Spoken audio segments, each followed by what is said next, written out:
네, JTBC 뉴스특보 시작하겠습니다. 국내 코로나19 확진자가 오늘 0시 기준으로 6,767명으로 집계됐습니다. 어제 0시 기준과 비교하면 24시간 사이에 483명이 늘었는데 이 중 455명은 대구, 경북에서 나왔습니다. 누적 확진 환자가 5,000명이 넘은 대구에선 처음으로 아파트를 대상으로 한 코호트 격리 조치가 내려졌습니다. 142명이 사는 이 아파트에선 46명이 확진 판정을 받았는데 입주자 중에 94명이 신천지 교인인 것으로 확인됐습니다. 대구 취재기자부터 연결해서 내용 살펴보겠습니다. 김민관 기자, 아파트 전체가 코호트 격리에 들어간 건 이번이 처음이죠? 네, 그렇습니다. 이번이 처음입니다. 이 코호트 격리가 된 아파트 단지에는 142명이 거주하고 있는 것으로 전해졌습니다. 그리고 지금까지 확진 판정을 받은 인원은 46명입니다.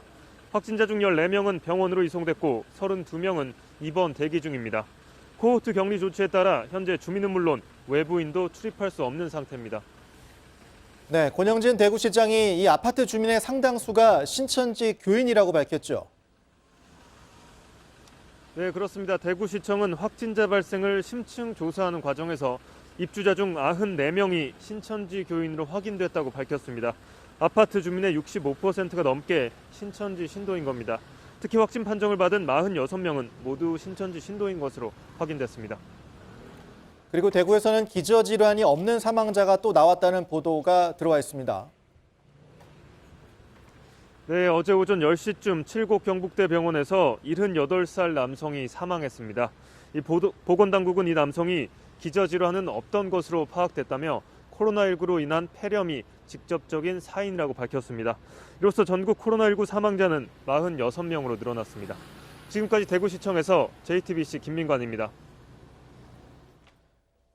네, 이 시간 특보는 신현영 명지병원 가정의학과 교수, 최준봉 성공회대 교수, 이상화 기자, 신아람 기자와 함께 하겠습니다. 어서 오십시오. 안녕하세요. 네. 자, 먼저 이상화 기자가 현재까지 집계되고 있는 코로나19 확진 상황 먼저 정리를 좀 해줄까요?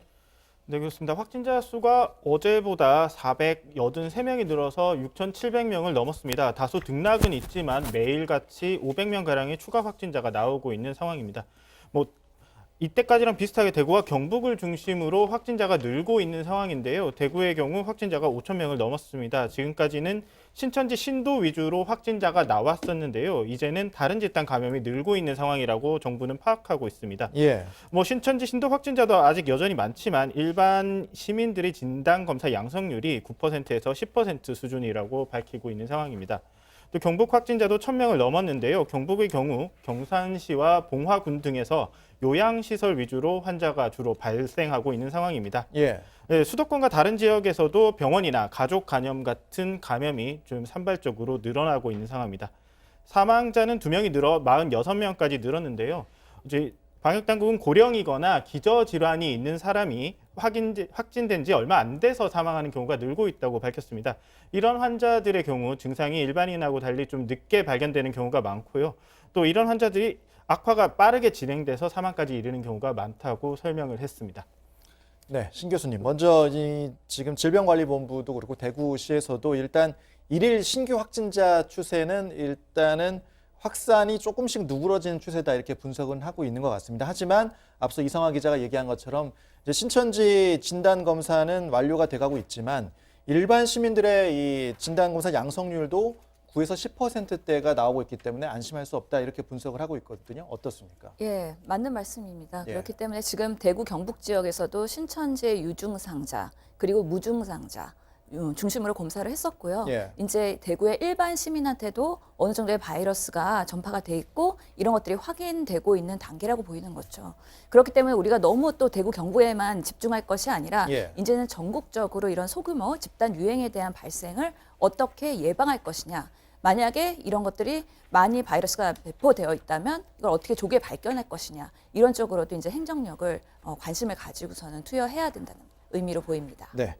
그리고 앞서 취재기자, 대구 현장 취재기자도 전해줬지만 오늘 아침에 들어온 소식입니다. 대구에서 아파트에 첫 코호트 격리 조치가 내려진 거죠. 네, 그렇습니다. 예. 아파트를 전체 통째로 완전히 코호트 격리를 한 건데요. 예. 코호트 격리는 잘 아시는 것처럼 외부 완전히 단절을 시켜서 아파트 전체에 뭐 출입을 금지하게 하는 겁니다. 예. 배달도 못하게 하고요. 안에 있는 분이 밖에 못 나가게 하는 곳인데 이 조치를 취한 곳은 바로 대구에 있는 임대 아파트입니다. 서민 예. 임대 아파트고요. 입주자 중에 94명이 신천지 교인으로 알려지고 있어요. 이게 총 137가구 142명이 거주하고 있는 아파트인데 이 중에 94명이 신천지 교인으로 알려지고 있고 또 하나 예. 특징이 뭐냐면 대구 문성병원이라고 지난번에 11명의 확진자가 나온 곳이 있지 않습니까? 예. 이 병원과 근처에 있는 것으로 예. 가까운 거리에 있는 것으로 알려지고 있습니다. 현재는 이 아파트가 두 개 동으로 되어 있는데 이 아파트 전체를 지금 코호트 격리한 상태에서 감염 경로를 찾고 있는 상황이고요. 예. 이제 뭐 당분간은 안에서 밖으로 나올 수도 없고 밖에서 안에 들어가는 상황도 금지되어 있는 상황입니다. 일단 문성병원과 200m, 약 200m 정도 거리에 있다고 예. 하는데 이 부분은 잠시 후에 또 얘기를 나눠보도록 하고 이상화 기자. 근데 이 아파트 주민 중에 상당수가 지금 신천지 교인인 것으로 파악이 됐다. 이렇게 지금 나와 있는 거잖아요. 네, 그렇습니다. 권영진 대구시장이 오늘 정례 브리핑에서 밝힌 내용입니다. 해당 네. 아파트는 대구시 소유의 임대 아파트이고요. 1000세대 정도가 있는 아파트인데요. 현재 142명이 입주한 아파트입니다. 그런데 이제 코호트 확진자들이 거주지 분포도를 대구에서 조사를 하다 보니 여기에서 너무 많이 나와서 좀 집중적으로 조사를 했더니 이 아파트에서 사는 사람 중에서 94명이 신천지 교인이라고 밝혀졌다고 밝혔습니다.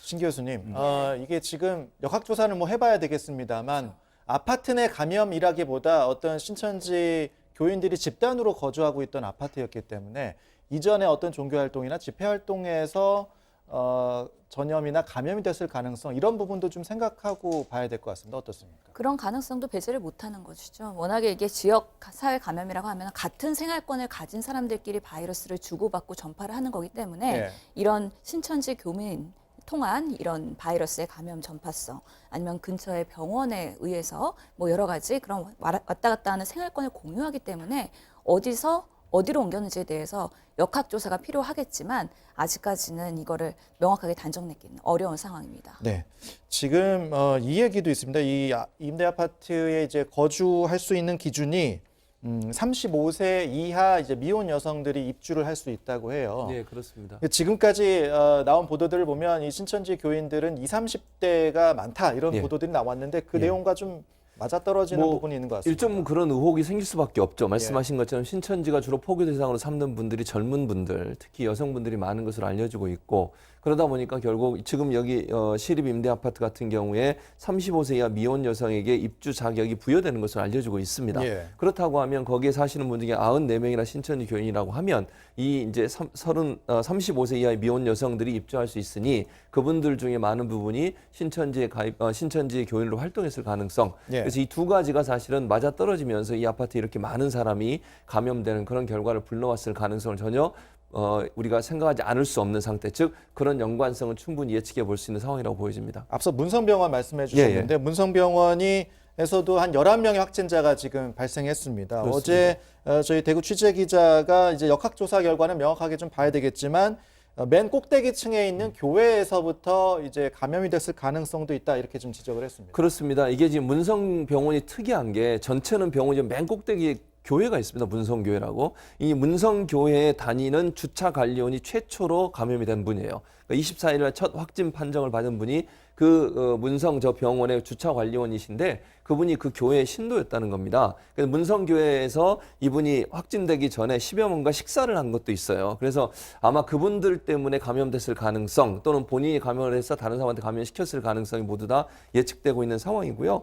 그렇다 보니 결국 이제 이 병원에서 근무하신 분들도 가끔 교회에 올라가서 예배를 드리는 것으로 알려지고 있고 또 환자들 중에도 가끔 이 교회로 올라갔다 내려갔다 하시는 분도 있는 것 같고 왜냐하면 예. 이게 층이 연결돼 있다 보니까 누구든지 쉽게 접근이 가능하잖아요. 사실 지금도 물론 교회에서 예배는 드리고 있지 않지만 교회가 개방된 상태라고 알려지고 있습니다. 그러다 보니까 이 교회에서 혹시 환자가 처음 발생해서 이게 병원 측에까지 내려온 게 아닌가. 직원들도 지금 감염이 된 상태인데요. 그런 이제 예측이나 예상이 가능하다고 볼 수 있을 것 같습니다. 지금 이제 신천지 교인들에 대한 이 집단적인 이 조사가 마무리되고 있지만 계속해서 오늘 이 아파트 사례처럼 신천지 관련 집단 감염이 계속 확인이 되고 있는 상황이기 때문에 권영진 대구시장은 오늘 오전 이제 정례 브리핑에서도 신천지 교인을 향해서 메시지를 보냈습니다. 들어보시죠. 오늘 또 신천지 교인들에 대한 요청과 경고로 시작하겠습니다.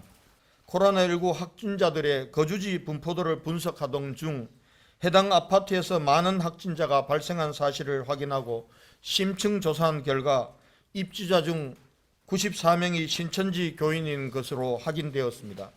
아직 진단검사를 받지 않은 교인들은 오늘 중으로 진단검사를 받으시라는 행정명령을 내립니다. 네, 신아람 기자. 방금 이제 권영진 대구시장이 오늘 중으로 진단검사를 받으시라는 행정명령을 내립니다. 이렇게 얘기를 했는데 행정명령을 좀 설명을 해줄까요?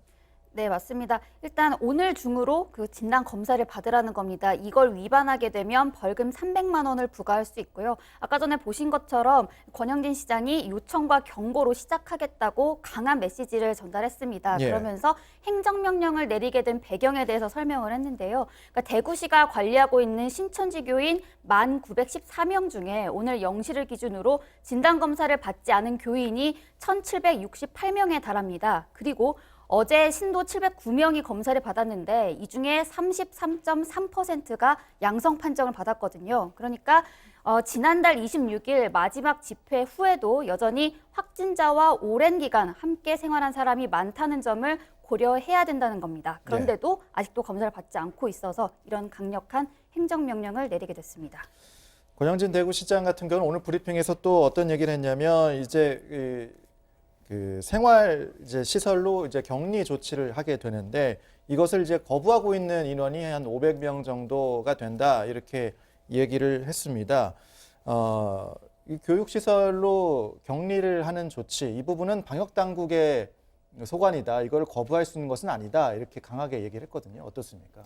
아무래도 생활 그 치료센터를 격리를 하셔야지 안전하게 1대1로 자가격리를 하면서 혹시나 악화됐을 때도 응급 대응이 가능하다는 거죠. 그러면서 지금 최적의 그런 공간을 마련해 놨는데 그거를 거부하는 거에 대해서 좀 강력하게 말씀을 하신 것 같습니다. 이거는 뭐 지자체와 함께 그 중수본의 같은 논의와 함께 같은 협조가 필요한 부분이라고 말씀드리겠습니다. 이런 보도도 있었습니다. 이제 2인실이어서 이제 가는 것을 뭐 거부하는 사례가 있다 이렇게 얘기가 되는데 어떻습니까? 1인실이다 또는 2인실이다 이런 생활치료센터에서 어떤 다른 의미가 있습니까? 아니면 어떻습니까? 아무래도 이게 바이러스 전파되는 질환이다 보니까 1인 1실이 가장 최적의 상황인 건 맞습니다. 하지만 다인실을 사용하는 거는 그런 열악한 지금 상황에서의 최선의 그냥 선택이라고 볼 수밖에 없을 텐데요. 저희 병원에서도 보면은 독감 환자 예를 들 수 있는데요. 이런 감염병이라 하더라도 이렇게 커튼 격리를 하고 생활시설에 그런 개인 용구를 잘 사용한다면 다인실이 꼭 불가능한 상황은 아니기 때문에요.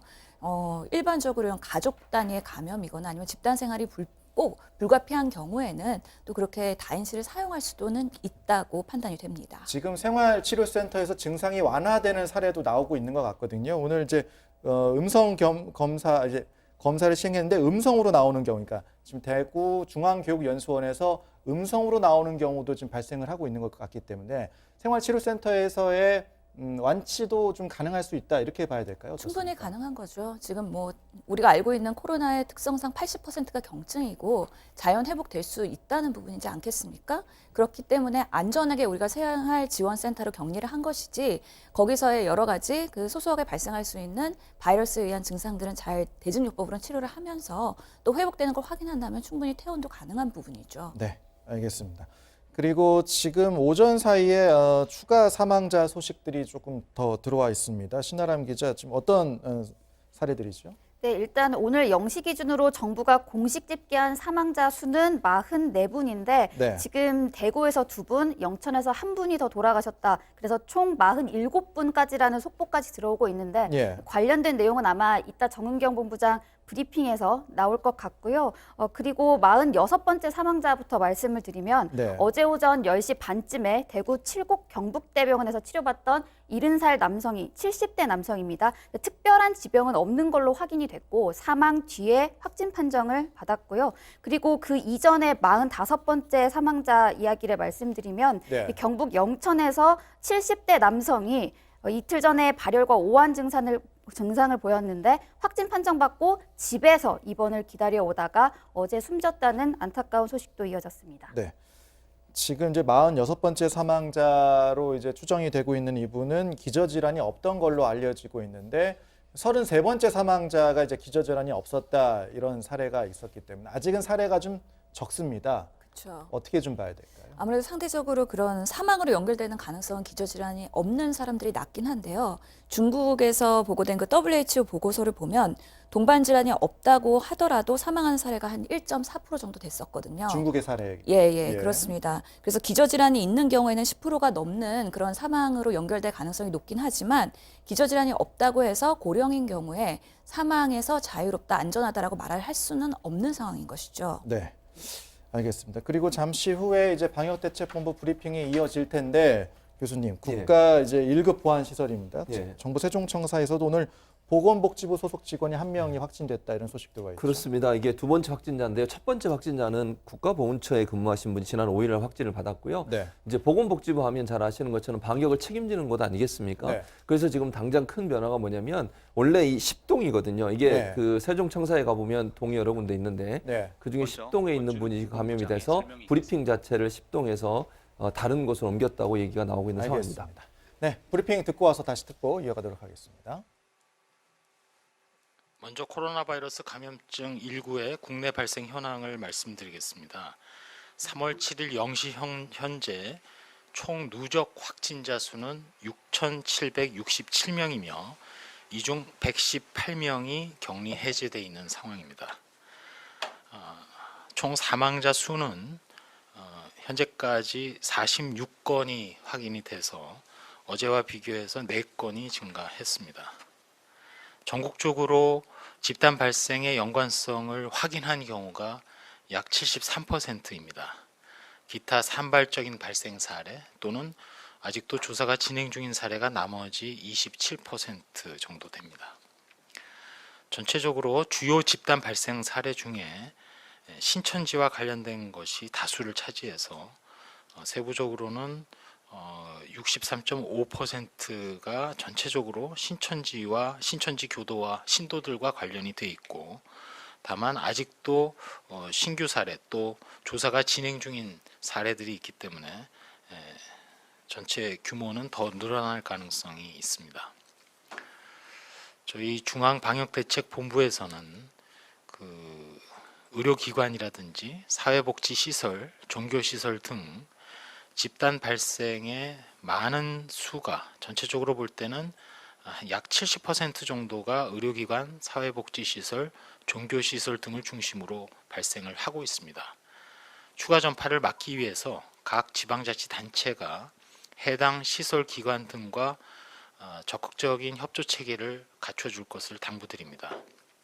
각 지방자치단체에서는 해당 시설과 비상연락 체계를 구축, 유지를 하고 시설들도 자체 발열 증상 등 신고 담당자를 반드시 지정을 해서 종사자 또는 이용자가 의심 증상이 발생을 하면 즉시 신고를 각 지자체, 보건당국 등에 해주시기 바랍니다. 이러한 비상연락 체계를 통해서 신속하게 대응하도록 하겠습니다. 특별히 이러한 시설에 근무하시는 분들은 손 씻기와 기침 예절 준수 등 개인위생을 철저히 이행해 주실 것을 당부드리며, 무엇보다도 열이 나거나 또는 기침이나 호흡이 좀 불편하다든지 목이 아프다든지 등의 호흡기 증상이 나타난 경우에는 절대 출근을 하지는 마시고 다른 사람과 접촉과 외출을 자제하면서 자택에서 휴식을 취하고 3, 4일간 경과를 관찰해 주십시오. 또한 시설을 관리하시는 분들은 나아가서 시설 종사자 그리고 이용자 등에 대해서 일종의 발열 감시를 실시하고 하루 2회 정도 발열 또는 호흡기 증상을 확인해 주시기 바랍니다.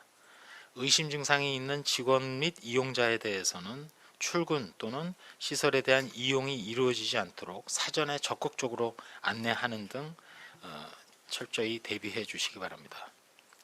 마지막으로 다시 한번 중앙방역대책본부에서 사회적 거리 두기 및 개인위생 수칙을 당부드립니다.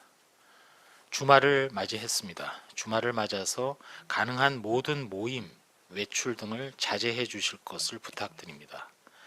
열이 나거나 호흡기 증상이 있는 분들과 접촉을 피해야 되고 특별히 폐쇄된 공간에서 많은 사람이 모이는 장소나 종교 행사 등에 대한 방문은 자제해 주시기 바랍니다. 집에 머물 때에는 충분히 휴식을 취하고 적절한 운동이나 식생활, 위생수칙 준수, 또 주기적으로 환기를 해주시는 등 건강 생활을 해주시고 앞서 말씀드린 대로 증상이 나타나는 분들, 열이 나거나 호흡기 증상이 있는 분들은 등교나 출근을 하지 말고 외출을 자제해야 되며 집에서 3, 4일간 경과를 관찰하신 후에 의료기관을 방문할 경우 그 경우에는 콜센터 1339 또는 지역번호를 붙여서 120 보건소 등에 문의한 후 선별진료소를 우선 방문해서 진료를 받으시기 바랍니다. 선별진료소를 방문할 때에는 의심 증상 또는 호흡기 증상이 있는 경우에 해당되기 때문에 반드시 마스크를 착용하고 되도록 자기 차량을 이용해서 방문해 주시며 또한 호흡기 질환 전용 진료 구역이 마련되어 있는 국민안심병원을 이용해 주실 것도 당부드리겠습니다. 이상입니다. 네, 지금부터 질의응답 시간 가지도록 하겠습니다. 먼저 오송에서 기자님. 네, JTBC 윤재영입니다. 사망자 46번째까지 45번째랑 46번째 사망자 좀 정보 확인 좀 부탁드리고요. 기저질환 없는 사망자들 조금씩 늘어나는 것 같은데 여기에 대해서 바이러스의 위험성이라든지 좀 다르게 보시는 부분이 있으신지 궁금하고 또 중증 환자 이상 수 부탁드리고요. 그 병원 내 감염들 청도 대남병원 포함해서 군립요양병원이라든지 뭐 분당 재생병원 등등 그 감염원 찾는 역학조사 좀 파악된 만큼 공유해 주시면 좋겠고 좀 어디에 중점을 보고 파악 중이신지도 부탁드립니다. 예, 사망자가 일단 45번째 하고 46번째는 지금 보도 참고 자료에 추가해서 나온 상황입니다. 45번째 사망자는 42년생이고 현재는 일단 기저질환 여부라든지 이런 부분에 대해서는 일단 조사가 진행 중에 있습니다. 또한 지역으로는 이제 대구 지역이고요. 그리고 46번째 경우 43년생 된 분이고 여성분이고 현재 이 부분도 저희가 그 여러 가지 기저질환 여부라든지 이런 것들을 확인을 하고 있습니다. 지침 변경 때부터 또 그 이전부터 말씀을 드렸습니다만 일단 연세가 65세 이상 되신 분들은 고위험군이자 또 증상이 있을 경우 바로 중증 환자로 저희가 분류를 하고 있습니다. 그만큼 폐렴 등 꼭 코로나19가 아니더라도 상당히 그 고위험군에 해당이 됩니다. 우리나라의 경우 안타까운 사실이긴 합니다만 사망 순위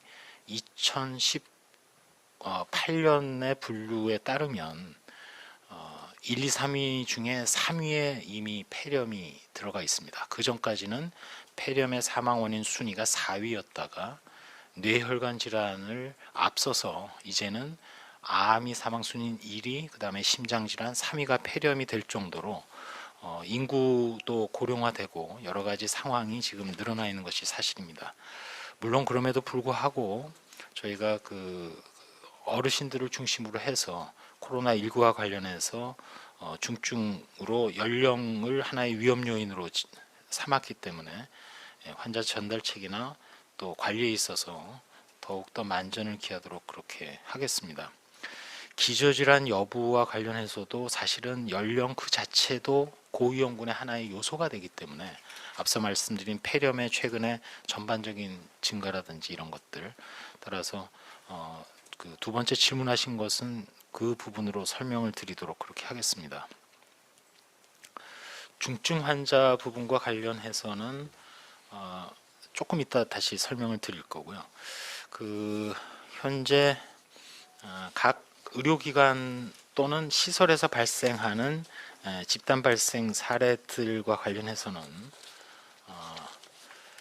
좀 말씀을 드리면 먼저 청도의 그 대남병원에 같이 위치하고 있는 청도 요양병원이 격리 해제를 하는 그 막바지에 환자가 또 추가로 발생을 했습니다. 그래서 그 요양병원에 있던 환자들을 중심으로 해서 저희가 감염 경로나 이런 부분을 일단은 조사를 하고, 또한 동일 집단 격리 원칙을 적용을 해서 원칙적으로 다른 의료기관 내지는 시설로 이송하는 것도 조치 중에 하나가 될 수 있으나, 문제는 요양병원의 경우는 환자분들의 연령이 상당히 높고 또 위중한 경우도 있고 해서 마침 청도 대남병원에 그동안 그 병상도 비어 있고 방역 소독이라든지 여러 가지 조치가 취해진 상황이기 때문에 대남병원의 공간으로 일단 환자를 이송을 하는 등 지금 조치를 취했고, 예를 들어 대남병원 3층으로 일단 환자 3분이 이동이 되었고, 대남병원의 2층에 있는 공간에 훈중 소독 등을 실시를 해서 3월 10일 밤부터는 나머지 환자분들도 이송을 해서 영어로는 코호트 격리, 동일 집단 격리를 진행을 할 예정으로 있습니다. 이상이 청도 대남병원, 청도 요양병원 관련된 사항입니다. 또한 분당 재생병원과 관련해서 현재 분당 재생병원의 경우에도 확진자가 지금 많이 발생을 한 상황이고, 따라서 지금 그 노출된 병동을 저희가 파악을 했습니다. 현재까지는 그 환자가 주로 발생한 병동이 구체적으로 2개 병동, 8일 병동이니까 8층에 위치한 또 6일 병동 등 그 병동에 있는 이제 밀접 노출자 또 의료진 등을 중심으로 해서 저희가 현재 가건물 채취 후 검사라든지 또 환자에 대한 그 코호트 격리와 또 다른 공간으로의 이동 이런 등의 조치를 지금 진행을 하고 있습니다. 지금까지 말씀드린 게 이제 주요 그 동일 집단 격리 등에 대한 그런 사항이 되겠습니다. 중증 환자, 사망 환자 부분과 관련해서는 우리 담당 팀장 곽진 역학조사 1팀장이 좀 설명드리도록 그렇게 하겠습니다. 네, 방역대책본부 브리핑 듣고 오셨습니다. 이상화 기자, 짧게만 브리핑 내용 좀 정리해 볼까요? 네, 어제 0시 누적 6,707명의 환자가 발생을 했고, 지금 현재 사망자는 46명으로 늘었다고 이야기를 했습니다. 네. 지금 확진자들의 그 특징에 대해서 약간 분석을 해줬었는데요. 네. 일단은 73%가 집단 감염이고 지금 27% 정도가 조사가 진행 중인 상황이라고 말했습니다. 예. 어제까지만 해도 60%대였었는데요. 그 집단 감염 비율이 이게 어떻게 감염되는지 알아가는 비율이 점점 높아지고 있는 거라고 볼 수 있습니다. 네. 그리고 이제 주요 집단 감염을 시키고 있는 주요 집단에는 당연히 이제 신천지가 63.5%라고 이야기를 했고요. 예. 그리고 이제 한 70% 정도가 사회복지시설, 의료기관, 종교기관 등 그 집단 시설에서 일어나고 있다고 말을 했습니다. 앞으로 방역을 여기에 집중하겠다고 이야기를 했는데요. 이런 해당 시설에는 이제 비상 연락망을 만들고 증상 신고 담당자 등을 거치해서 최대한 이렇게 조치를 취해달라고 이야기를 했습니다. 네. 지금 신천지 말고 이제 어떤 특정 종교시설 또는 뭐 요양시설 이런 부분에서 또는 병원이라든지 이런 부분에서의 집단 감염 사례가 나오고 있기 때문에 이 부분도 지금 주의를 해서 보고 방역망을 촘촘하게 짤 필요가 있어 보입니다. 예, 앞으로 이런 곳에 대한 집중적인 뭔가 예방 대책 이런 것들이 지금 중대본에서 강조를 하고 있는 것으로 보이는데요. 예. 특히나 이런 시설 종사자들이 근무하는 곳들 이런 곳에서 환자들이 발생했을 때 어디로 어떻게 보고해야 되는지 이게 핫라인이 있어야 만약에 환자가 발생했을 때 곧바로 즉시 대응이 가능하기 때문에 예. 미리 그런 담당자를 지정해 놓고 그런 연락 시스템을 구축하라는 게 한 가지 메시지로 보이고요. 예. 두 번째로는 이런 시설에서 의심 증상이 있는 사람들이 발생했을 때 네. 빠르게 조치하기 위해서 매일 하루에 2번씩 정도는 발열 감시할 수 있는 상시 호흡기 증상 감시 체계를 구축해달라. 예. 이런 얘기도 있었습니다. 네, 알겠습니다. 계속해서 뉴스특보 여러 가지 사례들 중심으로 이야기를 이어가 보도록 하겠습니다. 앞서 이야기하다가 조금 브리핑 때문에 끊겼는데 신천지 관련 얘기를 조금만 더 좀 해보면은요. 이성화 기자, 이제 서울시가 어제 신천지 측이 밝히지 않은 시설을 추가로 파악해서 폐쇄 조치했다 이렇게 밝혔습니다. 카페, 미용실 뭐 이런 부분들이 있었던 거죠. 네, 그렇습니다. 이제 서울시가 서울에 있는 신천지 예수교 관련 시설들을 현장 점검했는데요. 신천지 측이 당초 제출한 시설 현황보다 32곳이 추가로 발견됐다는 겁니다. 기독교계와 시민들이 제보 자료를 토대로 약 한 300개 정도를 점검을 했는데요. 한 네. 202개가 신천지 시설임을 확인했다고 밝혔습니다. 네. 시설 간판을 교회가 아니라 문화센터나 스터디 그룹 혹은 카페나 미용실 등으로 내건 곳도 있었다고 합니다. 그 서울시는 이러한 허위 제출을 사단법인 허가 취소와 관련된 그 고발의 근거로 삼겠다고 밝혔습니다. 네. 교수님, 예. 지금 이제 뭐 이런 부분들이 조금 명단 누락, 뭐 네. 입소 거부 이런 얘기들이 조금씩 나오다 보니까 강제수사 얘기가 조금 더 커지는 것 같습니다. 그렇죠. 어떻습니까? 아무래도 이제 신천지 측에서 투명하게 모든 정보를 공개하지 않다 보니 방역 당국이 방역 체계를 세우고 또 어떤 역학과 조사를 하는데 여러 가지 방해적 요소가 있으면 이거는 공무집행 방해로도 볼 수 있을 거고요.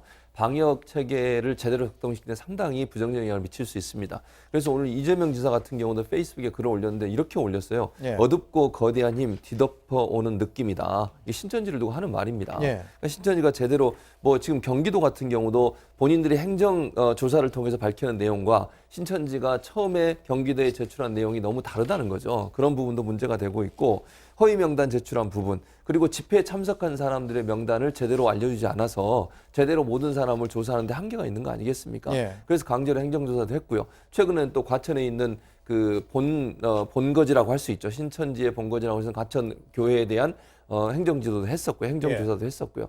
이런 여러 가지 얘기들을 들어보면 신천지가 과연 자발적으로 모든 걸 투명하게 밝힐 수 있을까? 저는 한계가 있다고 봅니다. 이유는 신천지 교단 같은 경우에 그 모든 걸 투명하게 공개했을 때 본인들의 조직 자체가 흔들릴 가능성이 있어요. 그러다 보니까 뭐 중요한 내용이나 정말 감춰야 될 부분들은 제대로 제출하지 않고 뭐 일반적으로 밝혀도 괜찮은 부분까지만 밝히는 게 아닌가 하는 그런 의심이 있습니다. 행정조사하고 나서 이제 결과를 보면 더 알 겁니다. 네. 전체적으로 신천지가 제출한 내용하고 행정조사를 통해서 나온 내용이 만약에 다르다고 하면 네. 검찰은 강제수사할 수밖에 없습니다. 이거는 분명히 허위, 조작, 누락이 되는 거 아니겠습니까? 그렇다고 하면 그거는 당연히 조사가 들어가야 된다고 보여지고요. 그 외에도 지금 중앙대책본부에서는 구상권 청구까지도 고려하고 있다. 이렇게 지금 밝히고 있는 상황입니다. 네. 신아람 기자, 이제 검찰이 코로나 비상대응 체계에 돌입할 때 기존 이제 TF팀이 있었는데 이걸 이제 검찰 대응본부로 격상시켰다는 내용이 있는데 어떤 내용이죠? 네, 맞습니다. 앞서 문재인 대통령이 지난 3일 국무회의에서 위기 상황에서 벗어날 때까지 정부의 모든 조직에 24시간 긴급 상황실 체제로 전환해 가동하라고 지시를 했는데요. 그러니까 어제부터 윤석열 검찰총장이 코로나19 수사 대응을 총괄하기로 했습니다. 예. 그러니까 원래는 대검찰청 기획조정부장, 그러니까 검사장이 이끌던 TF를 대응본부로 격상을 하고 24시간 비상태세를 취하게 되는 건데요. 우선 어제 검찰이 코로나 사태 이후에 처음으로 마스크 사재기 업체 10곳 정도를 처음으로 직접 압수수색에 나서기도 했습니다. 예. 그리고 수사 관련 통계가 있어서 소개해드리면요. 어제 오전 9시를 기준으로 검찰이 직접 수사를 하거나 경찰에 지휘하는 코로나19 관련 사건이 168건입니다. 그걸 살펴보면 마스크 대금을 빼돌린 게 82건으로 가장 많고요. 그리고 예. 보건용품 사재기 35건, 허위사실 유포 31건, 확진자 자료 유출이 12건, 그리고 자가격리를 거부한다든지 역학조사를 방해한 게 8건인데 최근에는 수원지검에서 내가 코로나 31번 확진자와 접촉했다고 거짓 진술한 20대가 재판에 넘겨지기도 했습니다. 네, 알겠습니다.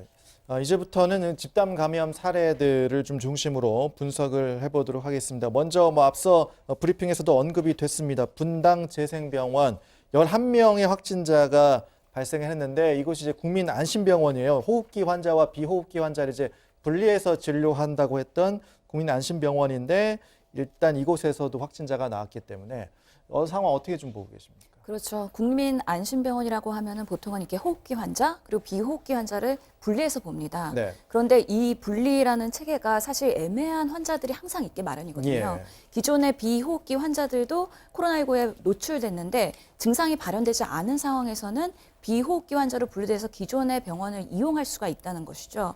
분당지생병원에 같은 경우에도 암 환자였고 입원하고 나서 이런 폐렴 증상이 있어서 검사를 하던 중에 확진이 됐고 네. 그 사이에 노출이 된 것입니다. 오늘 보고에서는 8일 병동, 6일 병동 두 개의 병동이 지금 역학조사를 받고 있는데요. 이 두 병동은 그 의료진을 통해서 왔다 갔다 하면서 좀 감염이 된 것으로 보이는 만큼 이 국민안심병원도 완전히 자유롭지가 않기 때문에요. 저희 병원 같은 경우에는 모든 입원 환자에 대해서 코로나19를 검사하고 안전한 경우에 입원 치료를 하는 시스템으로 가고 있어서 조금은 좀 더 방역망을 촘촘히 짤 수 있는 그런 병원의 대응 시스템이 더 절실하지 않나 생각을 해봅니다.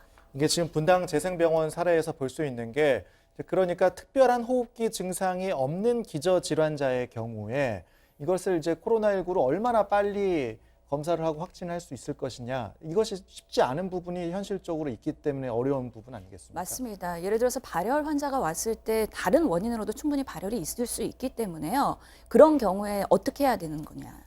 하지만 보수적으로 봤을 때는 발열도 코로나19의 하나의 증상이기 때문에 무조건 검사를 해야 된다. 그리고 입원을 해야지 안전하다. 이런 결론밖에 나오지 않습니다.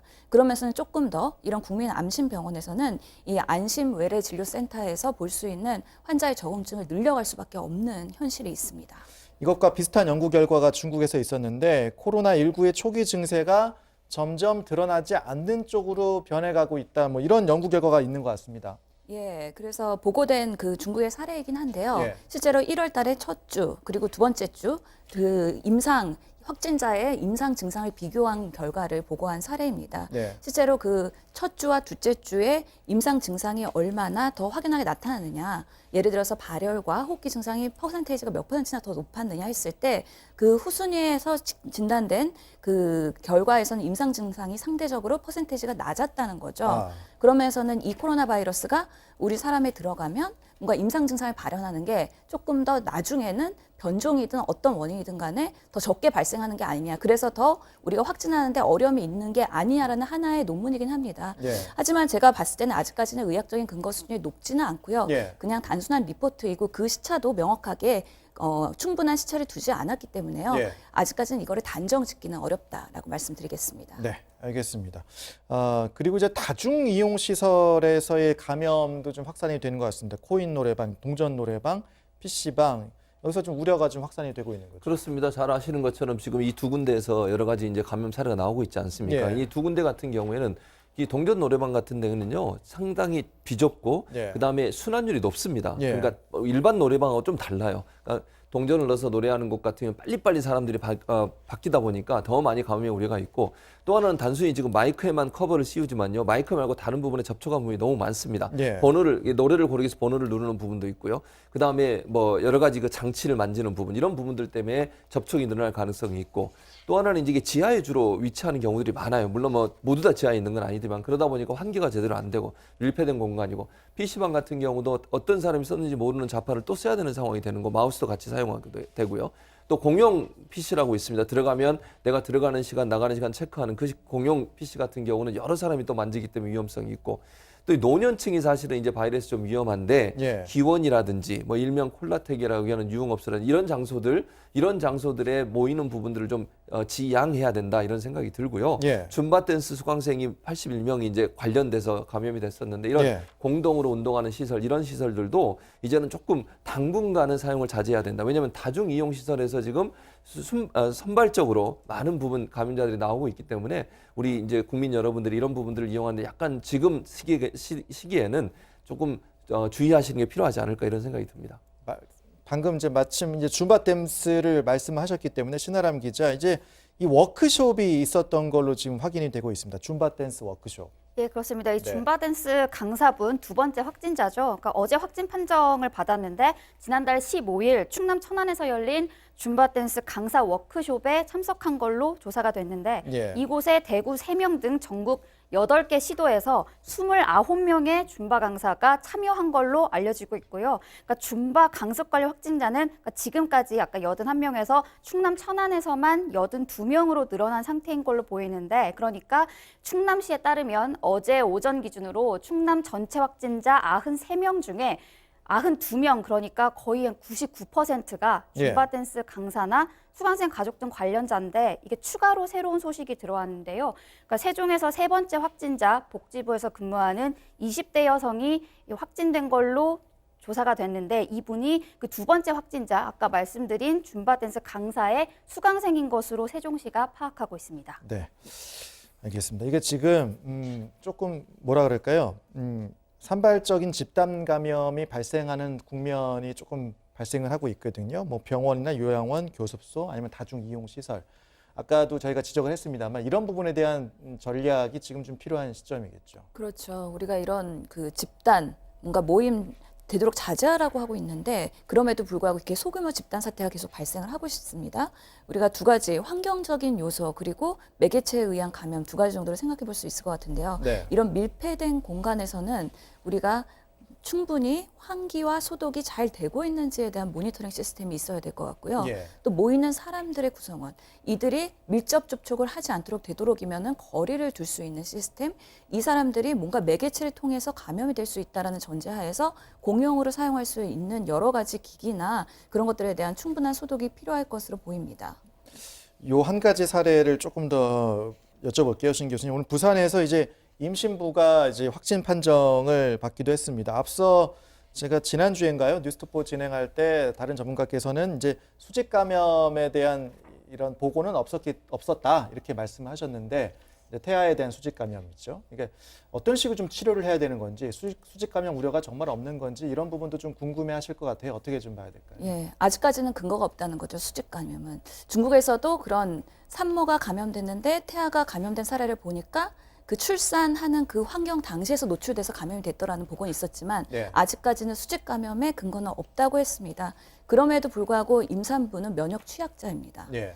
그 워낙에 그 임신 상태에서 코로나19에 감염이 되게 되면은 발열, 호흡기 증상 그 자체가 우리 그 임산부한테 스트레스지만 태아한테도 스트레스를 받는 거죠. 예. 그만큼 태아의 발육에도 부정적인 영향을 초래할 수가 있고요. 또 어느 상태에서 치료를 받느냐에 따라서 투여되는 약물이 다를 수가 있긴 한데 예. 대증요법을 한다 그래도 단순한 해열제라도 임산부는 조금 더 신경을 써서 태아한테 유해하지 않은 약을 쓸 수밖에 없기 때문에 그런 치료에 제한이 있는 부분이라 이런 경우에는 참 안타까운 사례라고 볼 수 있는 것이죠. 네, 알겠습니다. 계속해서요. 이제 우리나라가 이제 지금 이제 코로나 감염 상황이 조금 확산되면서 입국 제한하고 입국 금지하는 국가들이 좀 늘어나는 상황인데 이제 일본이 입국 제한 강화 조치를 하면서 우리 정부 강한 유감을 표시를 하고 있습니다. 오늘 이제 중앙재난안전대책본부 회의에서 정세균 국무총리가 좀 입장을 밝혔는데 이 부분을 조금 들어보고 오도록 하겠습니다.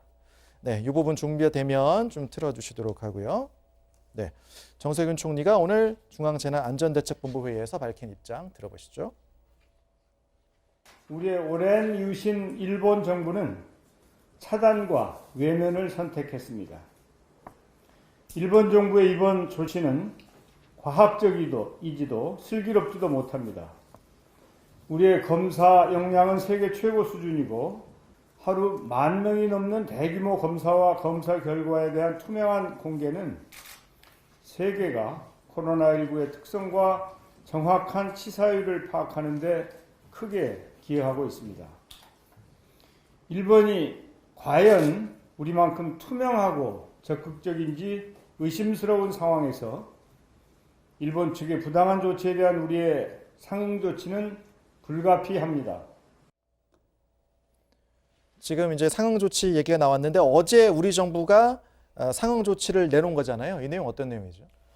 네, 그 일본이 이제 2주간 그 격리 조치를 하기로 하면서 이에 대응하는 상응 조치를 내놓은 건데요. 예. 우선 9일 0시부터 일본이 입국 제한을 하니까 이제 우리나라도 일본에 대한 사증 면제, 즉 비자 면제 조치와 이미 발급된 비자의 효력을 정지시키기로 했습니다. 예. 그리고 또 일본이 이착륙 공항을 제한했는데요. 일단 우리나라도 한일 노선이 많은 인천, 김포, 김해, 제주 공항 중에서 이 공항을 선택해서 이착륙 제한을 하도록 했습니다. 예. 그리고 일본 정부의 한국발 입국자에 대한 지정 장소 이 한국과 네. 입국자에 대해서 14일 대기 요청을 했는데요. 예.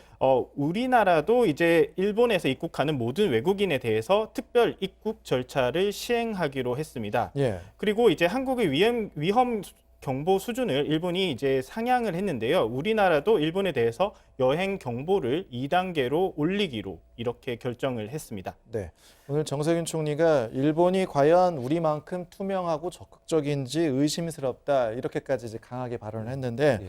세계보건기구 WHO에서도 지금 이런 상황이 되니까 어떤 반응이 좀 나왔습니다. 그렇습니다. 그러니까 예. 사실은 WHO의 사무총장이 무슨 얘기를 했냐면 예. 과학적 사실에 근거해서 신중하게 고려돼야 된다. 입국 제한 조치라고 하는 것은 예. 일본의 조치에 대해서 물론 뭐 WHO 사무총장 우리나라에 대해서도 얘기를 했습니다. 먼저 일본에 대해서 얘기를 해보면 일본이 사실 올림픽을 앞두고서 여러 가지 국제적으로 우려와 그다음에 염려가 있지 않습니까? 그리고 예. 일본이 제대로 정말 검진을 하고 있는지에 대한 여러 의문들이 있는 상황입니다. 일부러 예. 확진자를 확진자를 만들어내지 않기 위해서 그런 거 아니냐는 그런 의혹이 있는데 예. 그런 상황에서 이런 우리나라를 대상으로 해서 입국 제한 조치를 하는 것은 결국 우리가 이만큼 외국으로부터 들어오는 어떤 코로나 바이러스를 막기 위한 노력을 보이고 있다는 그런 모습을 보여주기 위해서 정치적 행동을 한 게 아닌가 이런 지금 판단이 일고 있는 것이고요. 예. 그리고 이제 사무총장 그런 얘기도 했어요. 보복적 여행 제한이 도움이 되지 않는다. 그 말은 뭐냐면 양측 다 일본이나 우리나라나 이런 부분들이 결코 코로나 방역이나 아니면 전 세계적으로 코로나를 몰아내는 데 전혀 도움이 되지 않는다. 서로 화합하고 서로 이해하는 방법으로 해결해야 된다고 얘기를 했습니다. 그래서 저는 일본이 이 문제에 대해서 우리 정부는 어쩔 수 없이 일본이 그렇게 조치를 하니 우리도 상황 조치를 할 수밖에 없는 상황 아니겠습니까? 예. 일본이 이 문제를 빨리 정치적인 문제로 보지 말고 방역이나 아니면 시스템 자체가 우리가 잘 되고 있는 상황을 고려한다고 하면 적극적으로 이거 풀어야 됩니다. 그럼 우리 정부도 같이 풀 것이고요. 그런 관계가 되고 국제 협력이 돼야 코로나 바이러스를 몰아낼 수 있는 것이지 이렇게 밥 먹고 갈등을 하는 것은 도움이 안 된다고 생각합니다. 요거 하나만 짧게 여쭤볼게요. 그러니까 지금 이런 일본이 이런 제한 조치를 취하는 배경에는 도쿄올림픽이 이제 연기되거나 이제 취소되는 사태를 가장 두려워하고 있다 이런 이제 분석이 많이 나오고 있잖아요. 네, 실제로 맞습니다. 지금 각국의 입국 제한 조치가 펼쳐지고 있다 보니까 올림픽 예선 가야 하는 선수들이 지금 못 가는 상황. 맞습니다. 예. 그게 심각해요. 우리나라 같은 경우도 지금 지난달 체조 월드컵에서 도마 부분에서 금메달을 땄던 세계 랭킹 2위의 신재환 선수. 이 선수는 한 번만 더 상을 받으면 바로 올림픽에 출전할 수 있는 자격을 얻게 되는 거거든요. 네. 그런데 당장 카타르 도하에서 월드컵 대회가 다시 열리게 되는데 출전이 미지수라고 요 왜냐하면 이 카타르가 우리나라 국민들을 입국하는 걸 지금 금지해 놨거든요. 예. 그러면 과연 못 들어가게 되면 아예 출전 자체가 안 되는 겁니다. 우리 선수가 이제 신 선수가 아무런 감염 증상이 없다 할지라도 그렇다 하더라도 한국인에 대한 전체적인 입국 거부가 돼버리면 그 자체가 어려움이 있는 것이고 우리나라 실제 탁구 대표팀 같은 경우는요 해외에 몇 달 동안 떠돌 계획을 갖고 있어요 지금. 예. 왜냐하면 우리나라에서 바로 입국하면 입국이 금지될까봐 아예 해외에서 몇 달 동안 있다가 그리고 입국을 하려고. 왜냐하면 대회에 나가야 되는데 대회에 출전 못하는 이런 문제가 발생하기 때문에 그런 문제가 발생하는데 IOC 바흐 위원장이 그런 얘기는 했어요. 예. 종목별 국제연맹과 협의를 해서 공정한 기회를 주겠다. 그런데 국가들마다 이런 제한 조치를 갖게 되면 결국 우리 선수들이 불이익을 당하는 일도 전혀 없다고 장담할 수 없는 상황이 돼버렸습니다. 네, 알겠습니다. 일본 관련해서는 여기까지 얘기를 좀 해보도록 하고요. 중앙방역대책본부에서 앞서 보신 것처럼 브리핑 진행 중입니다. 현장 나가 있는 취재기자 연결하겠습니다. 윤재현 기자, 먼저 확진자 현황부터 잠깐 다시 정리를 좀 하시죠. 네, 오늘 0시 기준 확진자 수는 6,767명입니다. 어제 0시보다 500명 가까이 늘어났고 여전히 95% 이상이 대구 경북에서 늘어난 환자입니다. 사망자는 어제 0시보다 4명 더 늘어서 46명입니다. 강원도에서도 90대 여성 사망자가 나왔고 대구에서는 지병이 없는 70대 노인이 또 한 명 숨졌습니다. 완치돼 격리가 해제된 사람은 118명입니다. 네, 그리고 앞서 전해드렸는데 보건복지부에서도 확진자가 나왔는데 지금 역학조사가 진행 중입니까? 어떻습니까? 네, 오늘 아침 보건복지부 직원 1명이 확진 판정을 받았습니다. 지금은 역학조사가 진행 중인데요. 조사 결과에 따라서 밀접 접촉한 사람들은 격리가 되고 동선은 소독이 이루어질 예정입니다. 복지부에 있는 중앙사고수습본부 직원들과 접촉했을 가능성도 있습니다. 김강립 보건복지부 차관은 핵심 부서원들은 다른 곳에서 업무를 보거나 모바일을 이용하도록 지시했다고 했습니다. 기존의 복지부 건물에서 하던 오늘 오전 중앙재난안전대책본부 브리핑도 오늘 오전에는 이곳 질병관리본부 건물에서 진행됐습니다. 네, 그리고 이제 시설 내 감염에 대한 우려가 큽니다. 특히 요양원 같은 곳에 이제 우려가 큰데 조치가 나온 게 있습니까? 네, 정부는 다음 주인 11일과 12일 이틀 동안 전국 요양병원을 전수조사합니다. 경북 중심으로 요양원과 요양병원과 같은 취약계층 시설에서 감염이 늘어나자 마련된 조치입니다. 앞서도 정부는 지난 2월에 전국 요양병원 1,400여 곳을 조사했는데요. 이번에는 준수사항을 잘 지키는지, 특히 외부인 출입 제한이 잘 이루어지는지를 중심으로 점검합니다. 또 요양병원에 있는 원인불명 폐렴 환자 약 460여 명도 모두 코로나 검사를 받게 됩니다. 정부는 이런 취약계층 생활시설에 여건이 된다면 예방 목적의 코호트 격리를 검토해달라고 권고했습니다. 네, 그리고 오늘부터 자가 격리자용 어플리케이션 이게 사용이 되는 겁니까? 네, 오늘 오후 1시부터 자가격리자를 위한 앱이 시행됩니다. 지자체가 자가격리자에게 링크가 첨부된 문자를 보내면 앱을 다운받을 수 있는 건데요. 앱에는 GPS 기능으로 자가격리자가 장소를 이탈할 경우 경보음이 울리게 됩니다. 또 격리자가 스스로 자기 상태를 진단해서 전송하는 시스템도 담겼습니다. 현재 전국의 자가격리자는 3만 명이 넘습니다. 다만 이 투지폰 사용자나 앱 사용이 익숙하지 않은 고령자 그리고 휴대전화를 두고 나가는 경우에는 걸러내기가 어렵다는 한계가 있습니다. 따라서 정부는 자가격리자의 자발적인 협조가 필수적이라고 강조했습니다. 다음 달 감염병 예방법 개정안이 시행되면 자가격리 지침 위반 시 1년 이하의 징역 또는 1천만 원 이하의 벌금형을 받을 수 있습니다. 지금까지 중앙방역대책본부에서 JTBC 윤재영입니다. 네, 윤재영 기자 연결까지 들어보고 왔습니다. 그리고 지금 또 가장 관심이 큰 게 이제 마스크 관련이기 때문에 이 부분을 잠깐 짚어보도록 하겠습니다. 이상화 기자, 이제 어제부터 마스크를 이제 배급식으로 판매를 시작을 했죠? 네, 어제 마스크 판매가 처음으로 배급식으로 진행이 됐습니다. 예. 한 사람당 2장씩 판매하는 건데요. 이때까지는 한 사람당 5장씩 살 수 있었는데 2장씩 팔 수 있게 되면서 이렇게 이제 마스크를 찾으려는 사람들이 더 줄을 서고 이렇게 혼란을 빚기도 했습니다. 예. 약국 문을 안 열었는데 마스크를 사려는 줄이 늘어서고 뭐 금방 동이 나는 경우도 있었습니다. 일단 그 다음 주 월요일부터는 마스크 오브제가 이제 본격적으로 시행이 됩니다. 예. 이때가 되면은 뭐 상황이 나아질 수도 있고 더 복잡해질 수도 있다는 이야기가 나오는데요. 예. 일단은 이제 그 해당 약사들은 일단 좀 불만이 좀 있는 상황입니다. 이게 상황이 되게 복잡하고요. 이 시스템이 되게 복잡하고 여러 사람들한테 이거 왜 못 사는지 설명을 해야 되는데 이런 예. 것들이 굉장히 어려울 거라는 지적이 나오고 있는 상황입니다. 네.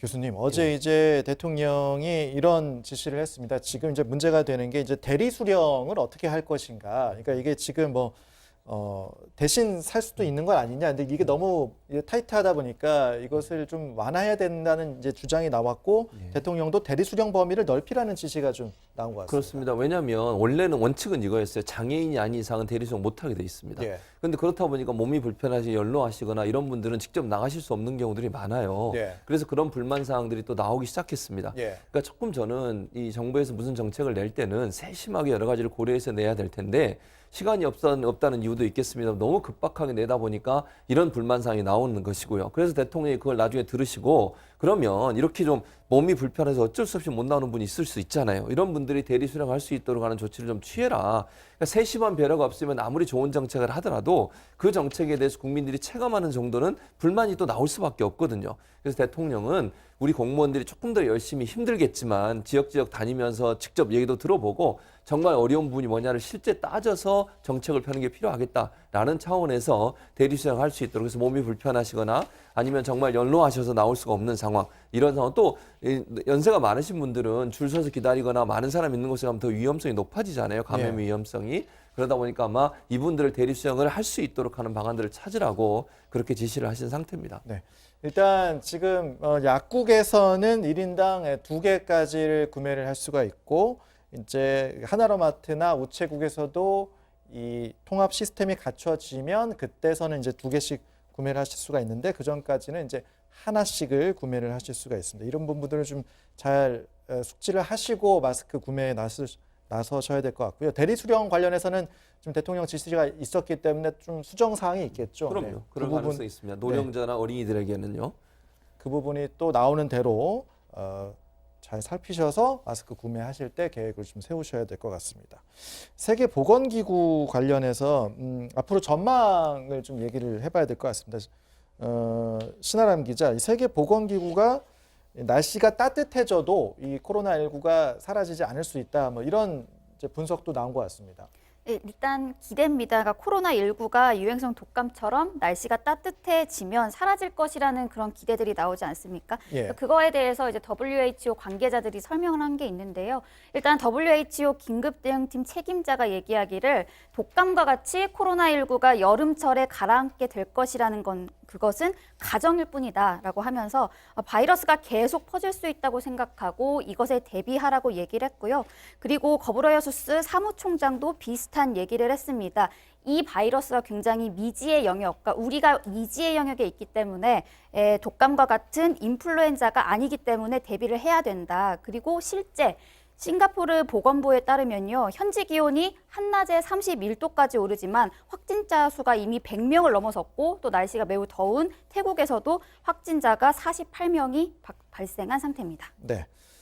그렇다 보니까 지금 국내에서도 이제 백신이라든가 치료제 개발에 대한 관심들이 이제 상당히 높아질 수밖에 없는 상황이고, 국내에서 에볼라 치료 신약인 렘데르시비르를 이제 코로나19 환자에게 쓸 수 있는 의료기관이 확대된다, 이런 소식이 있는데 어떤 내용입니까? 예, 이 엠데르시비르는 에볼라 치료제로 알려져 있죠. 예. 미국에서도 유명한 NEJM이라는 의학 논문 저널에서 첫 번째 이번에 코로나19에 대한 치료 사례에 효과가 있다라고 보고하면서 조명을 받았던 약입니다. 네. 길리어드라는 다국적 제약회사에서요, 다국적으로 임상시험을 재개를 했고요. 예. 우리나라에서도 사용할 수 있는 임상시험 기관이 6개 정도로 알려져 있습니다. 그렇기 때문에 지금 식약처에서 긴급 승인으로 환자한테 직접적으로 투여를 할 수 있는 상황이 마련됐다고 보이는 거죠. 예. 그러면서 이번에 있는 코로나19의 중증 환자들 대상으로 치료가 이제 적용이 될 것으로 보이는 거죠. 네, 알겠습니다. 하지만 이제 최고의 방법은 방역이고 예방이잖아요. 마지막으로 예방 수칙 좀 강조하신다면 어떤 말씀 좀 부탁드릴까요? 예, 결국에는 이제 또 토요일입니다. 주말이 돌아왔습니다. 우리가 집에서 스스로 사회적 거리를 두는 게 많이 우울하고 조금은 지루할 수 있긴 하지만요. 누가 바이러스가 노출됐는지 알 수가 없습니다. 그런 면에서는 우리가 모이지 말아야 된다는 거죠. 그런 면에서는 사회적 거리두기 지속적으로 유지해 주시면 좋을 것 같고요. 예. 만약에 나나 내 주변에 그런 호흡기 질환 환자가 발생했을 때 적당한 거리를 두면서 3, 4일 정도 지켜보시고 의료기관에 진료가 필요한 경우에는 꼭 연락을 하셔서 안전하게 의료기관까지 이동하는 거 부탁드리고, 우리 셀프 백신이라고 하는 손 씻기 아무리 강조해도 부족하지 않다는 거죠. 매번 수시로 생각날 때마다 손 씻기를 자주 실천해 주시는 게 제일 좋겠습니다. 마스크 쓰는 것보다 손 씻는 게 더 중요하다, 이런 말씀하시는 분들도 있던데요. 어떻습니까? 예, 뭐 의학적으로도 충분히 가능한 말입니다. 마스크는 아무래도 우리가 어떤 특정 상황에, 그리고 특정 기저질환이나 취약계층, 그리고 내가 호흡기 질환이 있는 상황에서는 꼭 필요하긴 하지만요. 이 손 씻기는 그거와 상관없이 우리 모든 국민들이 꼭 실천해 주셔야지 바이러스가 어떤 상황에 노출되더라도 손으로 의한 매개체에 의한 감염을 충분히 예방할 수 있다는 면에서는 필요한 것입니다. 네, 알겠습니다. 코로나19 관련 뉴스특보는 여기서 마치도록 하고요. 잠시 후에 뉴스특보 2부에서 다시 코로나19 관련 소식 전해드리도록 하겠습니다. 시청해주신 여러분 고맙습니다.